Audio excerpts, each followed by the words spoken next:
Roving টেলসে তোমাদের সকলকে স্বাগত জানাই। আজ রোভিং টেলসে প্রথমবার তোমাদের জন্য থাকছে প্রখ্যাত সাহিত্যিক সৈয়দ মুস্তাফা সিরাজের একটি ভৌতিক কাহিনী, অশরীরী নয়। সাহিত্যিক সৈয়দ মুস্তাফা সিরাজ মুর্শিদাবাদের খোশবাসপুর গ্রামে 1930 সালের 14 অক্টোবর জন্মগ্রহণ করেন। তার পিতা কর্মসূত্রে বর্ধমানের নবগ্রাম রেল স্টেশনের কাছে ময়না গ্রামে বেশ কিছুদিন ছিলেন। সেখানে গোপালপুর মুক্ত কৃষি বিদ্যালয়ে পড়াশোনা করেন। গোপালপুর থেকে পাশ করে তিনি ভর্তি হন বহরমপুর কলেজে। সৈয়দ মুস্তাফা সিরাজের লেখক সত্তা জড়িয়েছিল রাঢ় বাংলার রুক্ষ মাটি, তার প্রথম মুদ্রিত উপন্যাস নীলঘরের নটি। এছাড়াও রয়েছে পিঞ্জরের সোহাগিনী, কিংবদন্তির নায়ক, অলিক মানুষ, হিজল কন্যা, আসমান তারা, তৃণভূমি, নিশীলতা ইত্যাদি। সিরাজের লেখা ভৌতিক গল্পের সংখ্যাও প্রচুর। তার লেখা অনেক ভৌতিক কাহিনী প্রাপ্তবয়স্কদের জন্য হলেও মূলত ছোটদের কথা মাথায় রেখেই লিখেছেন তার সিংহভাগ ভৌতিক কাহিনী। প্রসঙ্গত বাংলার হরর কমেডি ধারার অন্যতম প্রাণপুরুষ তিনি।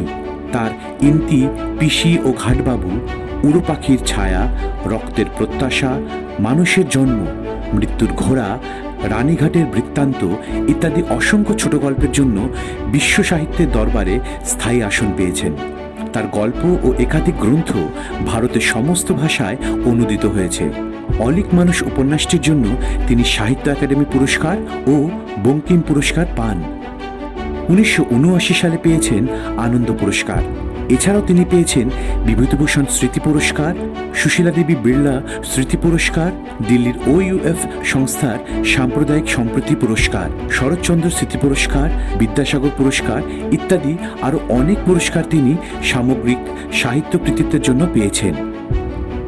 2012 সালের 4 সেপ্টেম্বর বাংলা সাহিত্যের এই মহিরুহ কলকাতায় তার শেষ নিঃশ্বাস ত্যাগ করেন। আজ তোমাদের জন্য সৈয়দ মুস্তাফা সিরাজের একটি ভৌতিক কাহিনী, অশরীরী নয়। প্রধান চরিত্রে গল্পের কথক, পার্থ, মীনাক্ষী ও অভ্র। আমার অনুরোধ, তোমরা চ্যানেলটিকে সাবস্ক্রাইব করে রেখো আরও এরকম ভৌতিক গল্প শোনার জন্য। শুরু হচ্ছে আজকের গল্প, অশরীরী নয়।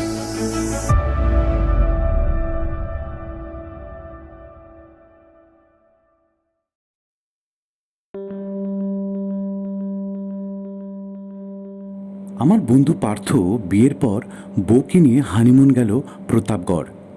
হাওড়া স্টেশনে তাদের তুলে দিয়ে এলুম। খুব হাসি খুশি দেখাচ্ছিল দুজনকেই। দিন 15-16 পর তারা ফিরল। পার্থর চিঠি পেয়ে স্টেশনে আমি ছিলুম। তখন দেখলুম দুজনকে কেমন গম্ভীর আর অন্যমনস্ক। ট্যাক্সি চেপে বাড়ি পৌঁছানোর মধ্যেই টের পেয়ে গেলুম স্বামী স্ত্রীর মধ্যে কিছু একটা ঘটে গেছে। দেখে শুনে খোঁজখবর নিয়ে নিজের পছন্দ মতো বিয়ে করেছিল পার্থ। তার বউ মীনাক্ষী সুশ্রী, স্বাস্থ্যবতী ও শিক্ষিতা। মীনাক্ষীরও পছন্দ হয়েছিল পার্থকে। দুপক্ষেরই মাথার উপর অভিভাবক নেই, তাই নিজেরাই সব ম্যানেজ করে নিয়েছিল। বিয়ের পর যতটুকু দেখবার সুযোগ আমার হয়েছে, দুজনের মধ্যে চমৎকার সামঞ্জস্য দেখেছিলুম। নিঃসন্দেহে ওদের সুখী দম্পতির তালিকায় ফেলতে পেরেছিলুম। কিন্তু হানিমুন থেকে ফিরে ওদের মধ্যে উল্টোপাল্টা দেখলুম সব। দুজনই যেন প্রচণ্ড ঝড়ঝাপটা খেয়ে কেমন যেন কাকতাড়ুয়া হয়ে পড়েছে। মুখেও সে লালিত্য আর হাসি নেই। ভীষণ ক্লান্ত, কথা বলতেও কষ্ট হচ্ছে। পরস্পর নিতান্ত দরকার ছাড়া কথা বলছে না। ওদের ফ্ল্যাটে অল্প কিছুক্ষণ বসে অস্বস্তি নিয়ে ফিরে এলুম।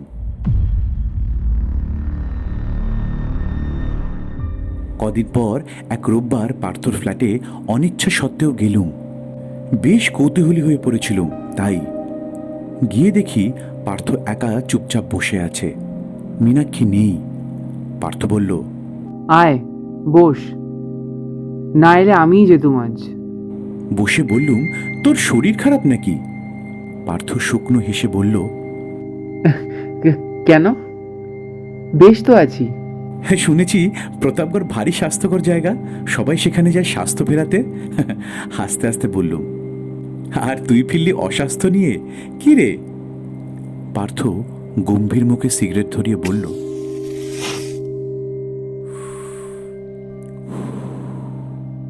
ও কিছু না, একটু ইনসমনিয়াল তো হচ্ছে, ঠান্ডা ধরিয়ে ফেলেছিলুম, তার ওপর পেটের গোলমাল। তোর বউ কোথায়? মিনু? হ্যাঁ, বেরিয়েছে। তুই গেলি না যে? পার্থ মুখ তুলে আবার কেমন হাসল। এমনি, কিছু ভালো লাগে না। ওর কাঁধে মৃদু থাপ্পড় মেরে বললুম, ওরে আমার চাঁদু, কিচ্ছু ভাল লাগে না? বিয়ের পর তো মনে হচ্ছিল বইয়ের আঁচলের গিট খুলতে পারছিলে না, প্রতাপগড়ে গিয়ে গিট খুলে ফেললে যে। ব্যাপার কি? কি হয়েছে বলতে আপত্তি আছে? পার্থ আমার মুখের দিকে শূন্য দৃষ্টিতে তাকালো এক মুহূর্ত, তারপর বলল, তুই ঠিকই ধরেছিস, কিছু একটা নিশ্চয়ই ঘটেছে, কিন্তু ঠিক কি ঘটেছে আমার পক্ষে স্পষ্ট বলা কঠিন। তারপর সে এক হাতে চুল আঁকড়ে ধরে মুখ নামালো, অস্ফুট কণ্ঠে বলল, প্রতাপগড় না গেলেই হয়তো ভালো করতুম। মিনু আমাকে আমাকে ওখানে যেতে বারণ করেছিল, কান দিইনি। আমি কৌতূহলী হয়ে বললুম, পার্থ, আপত্তি না থাকলে বলতে পারিস আমাকে। সত্যি বলতে কি, একটা কিছু হয়েছে তোদের মধ্যে, এটা ধরে নিয়েই আজ তোর কাছে এসেছি। পার্থ বলল, তোর কাছে আমার জীবনের তো কোনো কিছুই গোপন নেই, তোকে বলতে আপত্তি থাকবে কেন? কিন্তু এই ব্যাপারটা ঠিক তুই বিশ্বাস করবি না, হেসে উড়িয়ে দিবি, তাই বলতে আমার ঠিক ইচ্ছা করছে না। দেখ পার্থ, আমার বিশ্বাস অবিশ্বাসে তোর কিছু আসে যায় না, কারণ ব্যাপারটা তোদের নিজস্ব। আমি তীব্র কৌতূহলে অস্থির হয়ে বললুম, বরং আমার মনে হয় তুই সবটা বললে তোর নিজের মনটা হালকা লাগবে। তুই বল। পার্থ উঠে গিয়ে সদর দরজাটা বন্ধ আছে কিনা পরীক্ষা করে এলো, তারপর পা ছড়িয়ে সোফায় বসলো, আবার একটা সিগারেট ধরালো।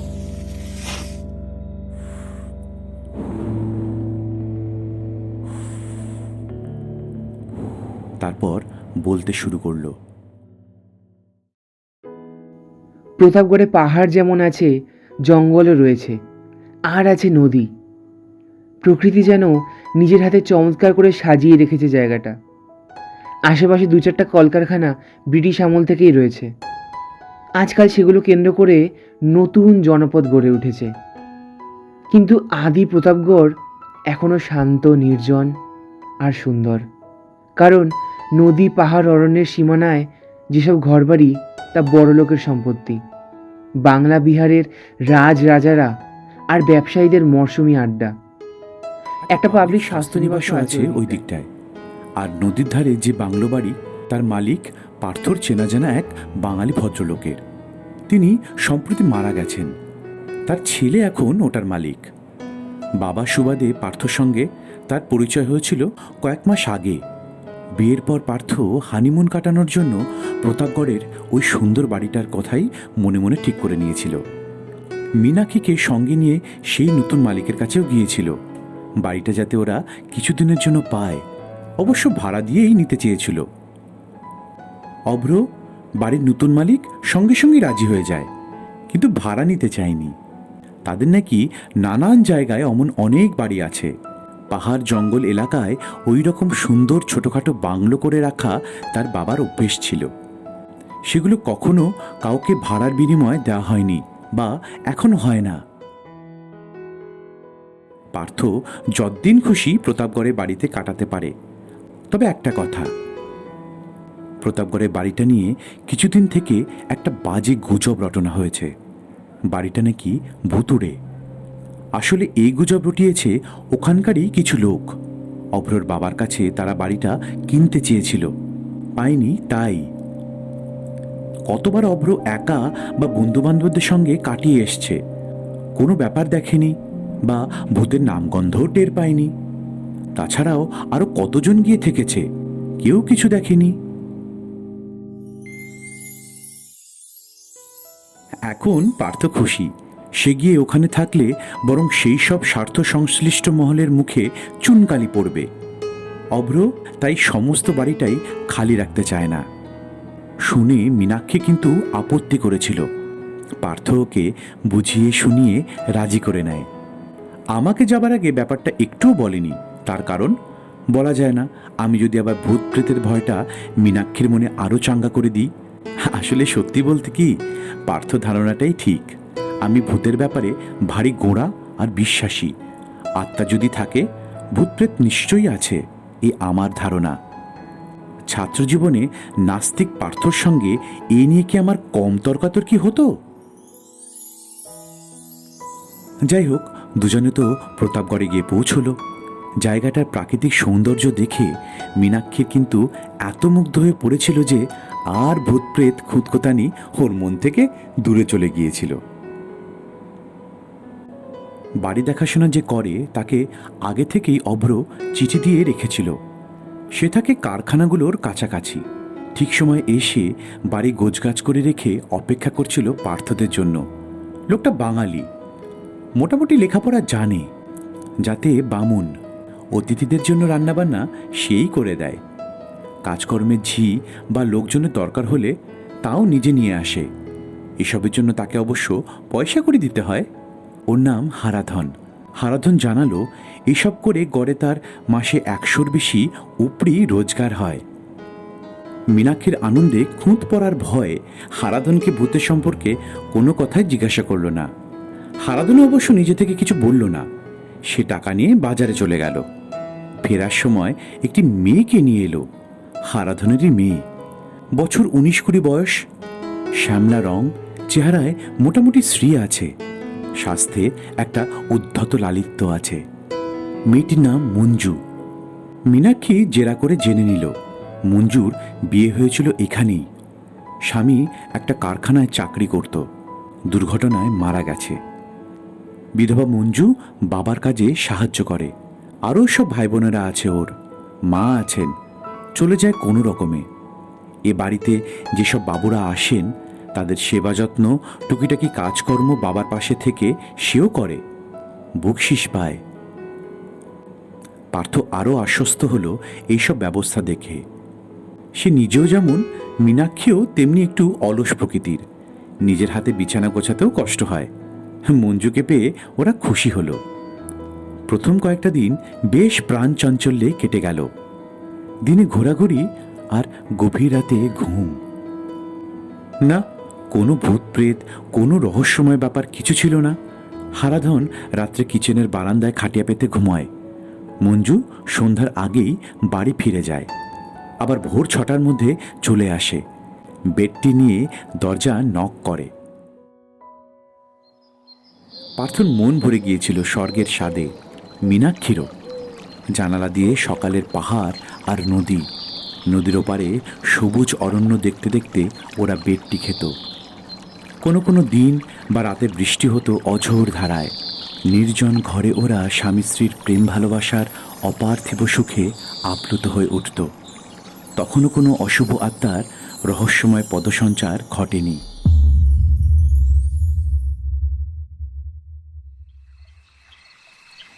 হঠাৎ এক রাতে ঘুম ভেঙে গেল পার্থর। ঘড়ি দেখল, রাত 3টে। টেবিল ল্যাম্প জ্বালল। কেন ঘুম ভাঙল খুঁজতে গিয়ে মনে পড়ল, জেগে ওঠার পর কয়েক সেকেন্ড বাইরে কি যেন একটা শব্দ শুনেছিল ও। পাশে মীনাক্ষী কাত হয়ে অন্যদিকে ঘুরে ঘুমোচ্ছে। মীনাক্ষী কি? কিন্তু মীনাক্ষী এত রাত্রে দরজা খুলে বাইরে বেরোবে? এটা অবিশ্বাস্য। ব্যাপারটা একটু অদ্ভুত লাগলো তার, কিন্তু মীনাক্ষীকে ঘুম থেকে ওঠালো না। ভাবল সকালে জেনে নেবে।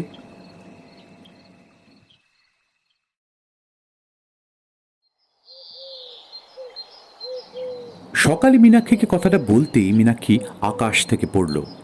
অসম্ভব! সে শোয়ার পর একবারও ওঠেনি, কারো ঘুমে ঘুমিয়েছে সারা রাত। সে বলল সম্ভবত রাতে শোবার আগে হারাধন জলের গ্লাস আনতে জল পড়েছিল মেঝেয়, তার উপর পা ফেলে হেঁটেছে, সেই দাগ। তবু মনে কেমন খুঁতখুঁতানি থেকে গেল পার্থর। পরের রাতটা আর কিছু ঘটল না, কিন্তু তারপরে রাতে অদ্ভুত কাণ্ড হলো।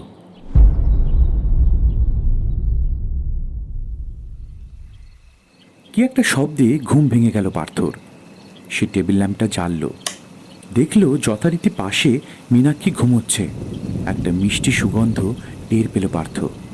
শরৎকাল, তখন বৃষ্টি হচ্ছে। তারপর জায়গাটা সমুদ্র তটের হিসেবে খানিকটা ঠান্ডা পড়ে। মীনাক্ষী আগাগোড়া চাদর মুড়ি দিয়ে ঘুমোচ্ছে। পার্থরও শীত করছিল এখন, কিন্তু মীনাক্ষী যে বেড কাভারটা গায়ে ঢেকেছে সেটা ছোট। টানাটানি করতে যাওয়ার মানে হয় না। সে উঠে বসে সিগারেট ধরালো।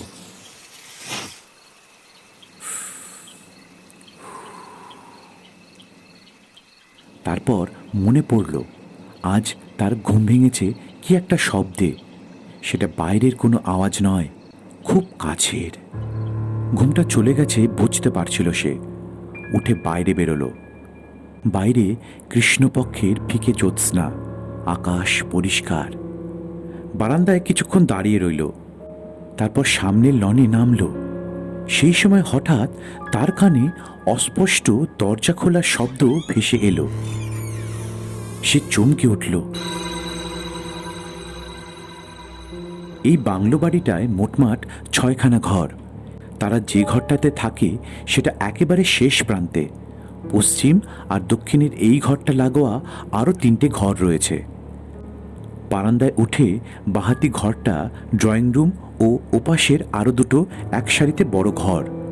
শোয়ার ব্যবস্থা আছে দুটোতেই। তাদের ঘর থেকে সব ঘরেই পরপর যাওয়া যায়। প্রত্যেক দরজায় সুদৃশ্য দামি পর্দা আছে। ভূতের ভয় আছে নাকি এই বাড়িটায়?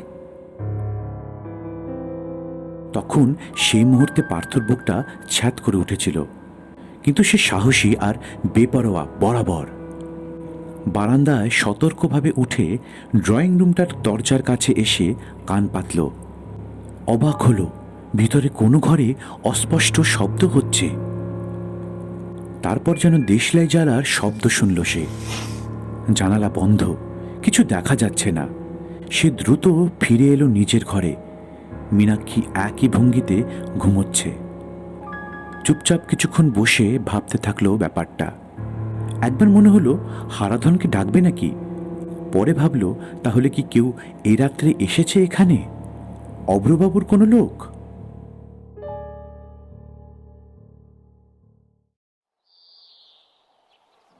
সকালে ব্যাপারটা পরিষ্কার হলো। ভূত টুত বাজে কথা। সত্যি গত রাতে একজন এসেছে, অন্য ঘরে কাটিয়েছে, এবং সে ভদ্রলোক আর কেউ নয়, স্বয়ং অভ্র। খুব হাসাহাসি সেই নিয়ে। অভ্র অত রাতে আর বিরক্ত করতে চায়নি ওদের। হঠাৎ একটা কাজে সে এসেছে এখানে, কদিন থাকবে।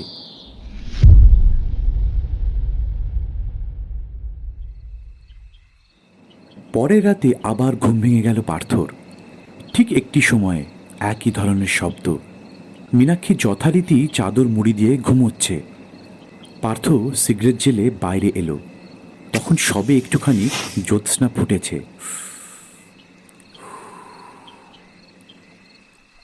সে বাড়ির পশ্চিম দিকের বাগানটার দিকে তাকাতেই চমকে উঠল। বেদি বাঁধানো সাদা পাথরের পরিমূর্তির নিচে কারা দুজন বসে আছে যেন।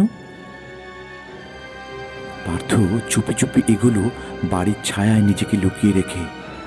বড়জোর 20-22 হাত তফাতে ওরা বসে আছে। এবং তখনই ভীষণ চমকালো পার্থ। অভ্র বসে রয়েছে, তার পাশে একটি মেয়ে। মেয়েটি যেন মীনাক্ষী। জ্যোৎস্না যতটুকু আছে তাতেই স্পষ্ট টের পেল ও মীনাক্ষী ছাড়া আর কেউ নয়। সে কি ভুল দেখছে? হামাগুড়ি দিয়ে ঝোপের আড়ালে গেল সে। না, চোখের ভুল নয়, মীনাক্ষী। কি করবে ভেবে পেল না সে। সারা শরীর নিঃসাড় হয়ে পড়ল, তার মাথা ঘুরতে থাকলো। আশ্চর্য, তার স্ত্রী মীনাক্ষীর সঙ্গে এই অভ্রর গোপন প্রণয় আছে, এটুকু টের পায়নি সে। হতবুদ্ধি হয়ে সে বসে রইল কতক্ষণ।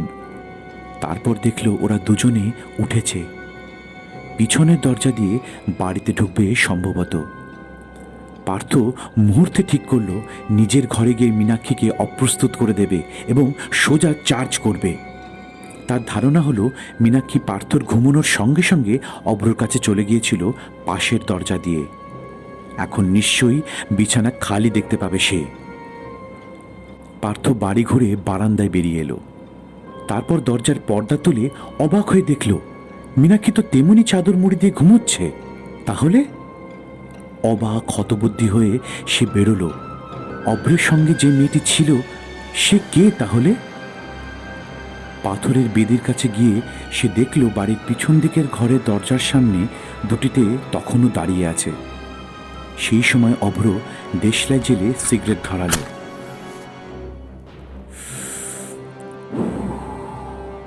এবার দেশলাইয়ের ক্ষণিক আলোয় মেয়েটির মুখ দেখতে পেল পার্থ। হ্যাঁ, মীনাক্ষী তো বটেই, এতটুকু ভুল নেই। পার্থ তখন হাবাগোবা হয়ে গেছে পুরো। ব্যাপারটা স্বপ্নের ঘরে দেখছে না তো। আর স্থির থাকতে না পেরে সে এক লাফে প্রকাশ্যে গিয়ে দাঁড়ালো। তারপর ডাকলো, মীনাক্ষী! অমনি দুজনে সাত করে ভেতরে ঢুকে গেল। দরজা বন্ধ করে দিল। তখন পার্থ আবার বাড়ির দক্ষিণ ঘুরে ঘরে পৌঁছল। দেখল মীনাক্ষী তখনও ঠিক একই ভঙ্গিতে শুয়ে ঘুমোচ্ছে। সে তাকে ঠেলে ঘুম ভাঙাতে চেষ্টা করল। অনেক ধাক্কাধাক্কি করে ঘুম ভাঙল মীনাক্ষীর। চাদর ফাঁক করে বলল, কি হলো? হ্যাঁ, এও তো মীনাক্ষী।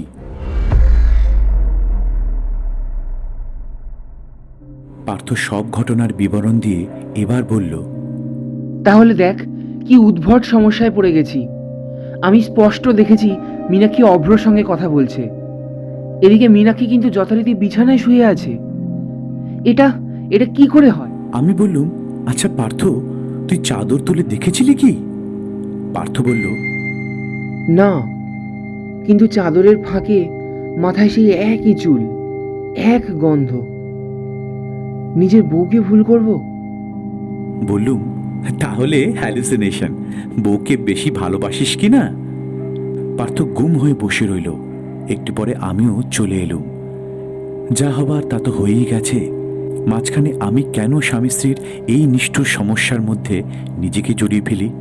পার্থটা বোকা। আমি ওকে বলতে চেয়েছিলুম, বিছানায় যে মেয়েটি মীনাক্ষীর চাদর মুড়ি দিয়ে ঘুমোচ্ছিল সে হারাধনের মেয়ে মঞ্জু। তা বলতে পারলুম না। ওদের ভাগ্য ওরা নিজেরাই সামলে নিক।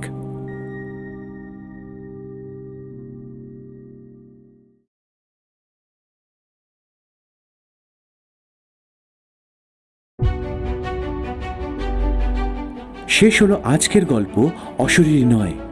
রচনায় সৈয়দ মুস্তাফা সিরাজ, পার্থর ভূমিকায় সিদ্ধান্ত, মীনাক্ষীর চরিত্রে তনুষ্কা, গল্পের সূত্রধার, গল্পের কথক ও গল্পের অন্য সব চরিত্রে আমি শীর্ষেন্দু।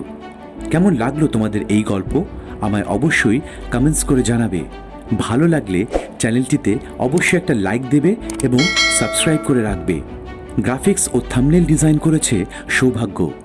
পরিশেষে দীপায়ন ও প্রীতমকে আমার আন্তরিক কৃতজ্ঞতা জানাই সবসময় আমার পাশে থাকবার জন্য। আবারও একটা ভৌতিক গল্প নিয়ে খুব শিগগিরই হাজির হব তোমাদের কাছে। ভালো থেকো সকলে।